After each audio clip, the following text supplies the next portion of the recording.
یہ قرآن ایک بابرکت کتاب ہے جسے ہم نے آپ صلی اللہ علیہ وسلم پر نازل کیا تاکہ لوگ اس پہ غور اور فکر کریں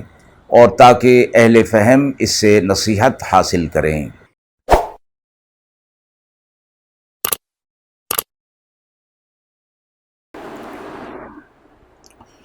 بسم اللہ الرحمن الرحیم۔ السلام علیکم ورحمۃ اللہ وبرکاتہ۔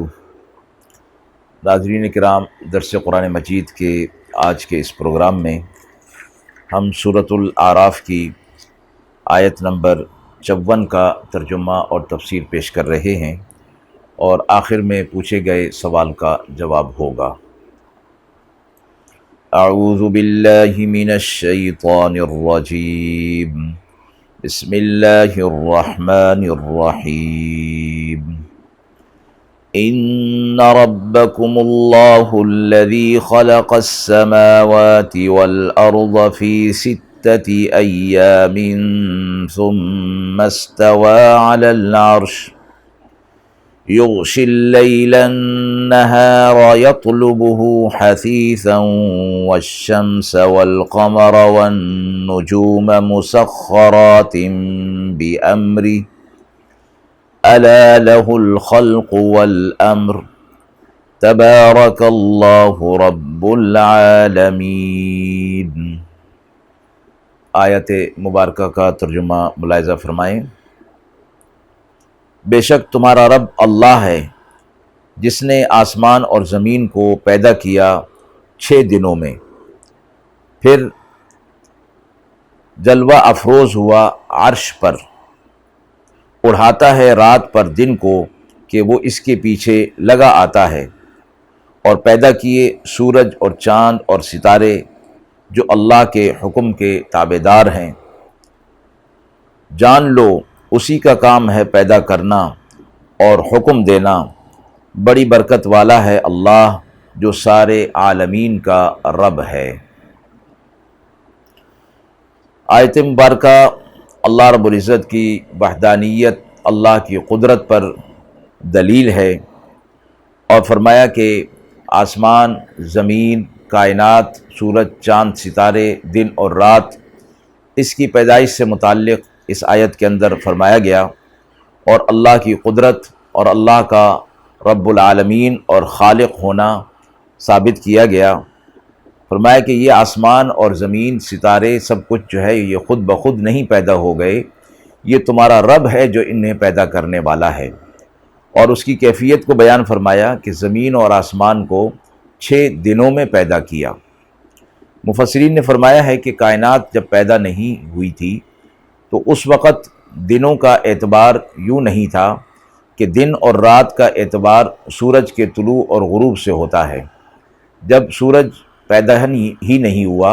اور کائنات اور زمین پیدا نہیں ہوئی تھی تو فرمایا کہ پھر 6 دنوں کا ذکر کس حوالے سے کیا گیا ہے؟ تو جواب میں فرمایا گیا کہ ان 6 دنوں سے مراد یہ ہے کہ 6 مراحل میں انہیں پیدا کیا گیا۔ پھر یہ جو 6 دن بتائے گئے، یہ 6 دن بھی ہو سکتے ہیں جو اللہ کے علم میں تھے، اور ہو سکتا ہے کہ سورج کے پیدا کرنے سے پہلے جو ان کے پیدا کرنے میں، کائنات کی چیزوں کے پیدا کرنے میں جو وقت لگا، وہ اللہ کے ہاں 6 دن ہوں یا 6 درجات ہوں، وہ اللہ ہی کے علم میں ہے۔ تو انہیں پیدا کرنے کے بعد یہ فرمایا کہ اللہ پھر عرش پر جلوہ افروز ہوا، عرش عظیم جو اللہ کا عرش ہے، اور فرمایا تخت شاہی جسے کہا جاتا ہے۔ حضرت عبداللہ بن مسعود فرماتے ہیں کسی نے ان سے پوچھا کہ اللہ کا عرش پر جلوہ افروز ہونا کیا ہے؟ تو انہوں نے فرمایا کہ عرش کا تو معلوم ہے کہ یہ عرش عظیم ہے، البتہ استوا یعنی جلوہ افروز ہونے کی کیفیت معلوم نہیں ہے، اور نہ اس کے معلوم ہونے کی کوشش کرنی چاہیے، اس لیے کہ اللہ کی ذات اور صفات میں تحقیق کرنا یا اس کے پیچھے لگنا، فرمایا کہ یہ چیز انسان کی عقل میں اور فہم میں نہیں آ سکتی، اس کو بس اسی طرح ہی اس پر ایمان لے آنا ہے۔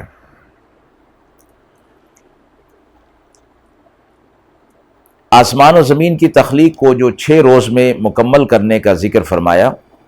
اس کا مزید تفصیلی ذکر سورہ حامیم سجدہ کی 9ویں اور 10ویں آیت کے اندر بھی فرمایا گیا ہے۔ وہ اس طرح کہ 2 دن میں زمین بنائی گئی، پھر 2 دن میں زمین کے اوپر پہاڑ، دریا، درخت، نباتات اور انسان اور حیوان کے کھانے پینے کی چیزیں بنائی گئیں۔ یہ کل 4 دن ہو گئے۔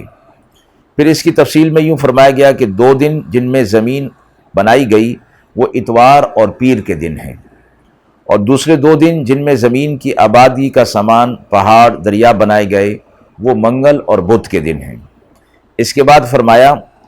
فَقَضَاهُنَّ 7 سَمَاوَاتٍ فِي يَوْمَيْنِ، پھر 7 آسمان ہم نے 2 دن میں بنائے۔ وہ 2 دن ظاہر ہے کہ یہ 2 دن جمعرات اور جمعہ ہیں،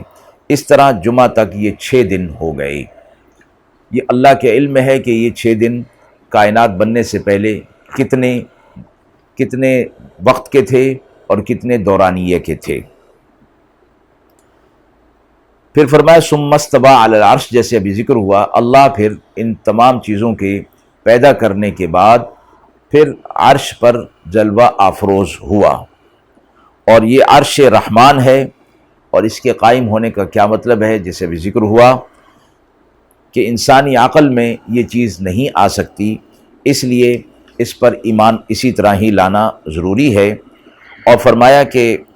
ایمان لانا واجب ہے، اور اس کے متعلق حقیقت اور کیفیات کا سوال کرنا بدعت ہے۔ حضرات صحابہ اکرام نے آپ صلی اللہ علیہ وسلم سے اس قسم کے سوالات نہیں کیے ہیں، اور احادیث میں حضرات صحابہ اکرام کی جو تعریف اور توصیف بیان کی گئی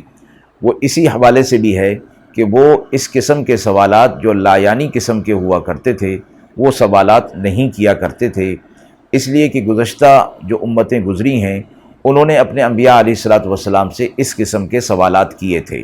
تو اللہ رب العزت نے انہیں اس پر تنبیہ فرمائی تھی، اور حضرات صحابہ اکرام کے بارے میں فرمایا،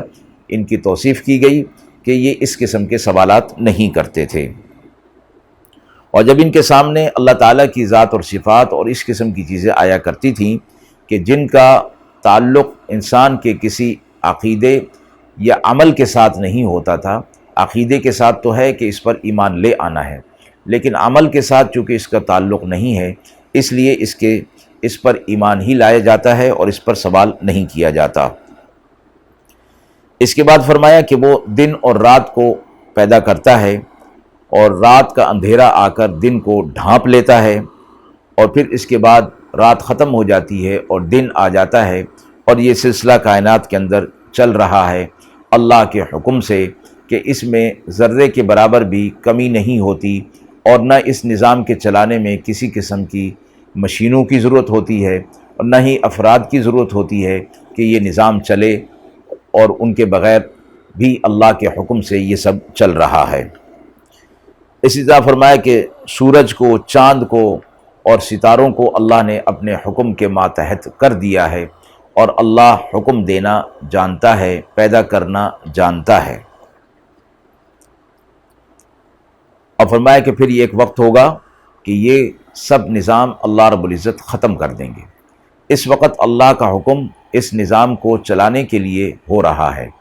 پھر جب اللہ اس نظام کو ختم فرمائیں گے تب بھی اللہ حکم دیں گے، اللہ کا امر ہوگا، اور یہ نظام ختم ہو جائے گا جسے قیامت کہا گیا۔ آیت کے آخر میں فرمایا تبارک اللہ رب العالمین، اللہ کی ذات بڑی بابرکت ہے، بڑے فضل والی ہے، جو رب العالمین بھی ہے، یعنی عالمین کا رب ہے، تربیت کرنے والا، پالنے والا، اور ان تمام چیزوں کو پیدا کر کے اللہ رب العزت نے عالمین کے رب ہونے کا ثبوت دے دیا